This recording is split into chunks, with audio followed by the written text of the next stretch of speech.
news came today that, in fact, Sheldon Richardson is not coming back to the Browns, signed with the Vikings. Your reaction to that and what you think kind of factored into that?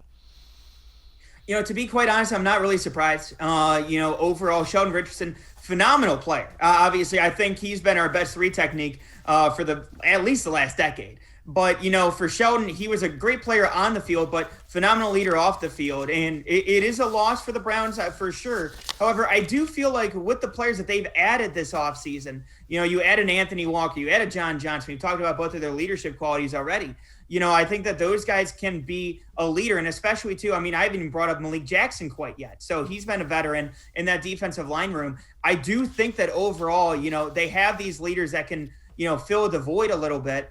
Now, granted, the on-the-field play, I think that you're going to have a mix of Malik Jackson as well as Jordan Elliott, who was also selected in round 3 last year. I know the Browns like his play a lot, and I do think that he can go ahead and make a big jump coming into this year. So I think that Jordan Elliott can, fill a little bit of that role for him as that 3 technique.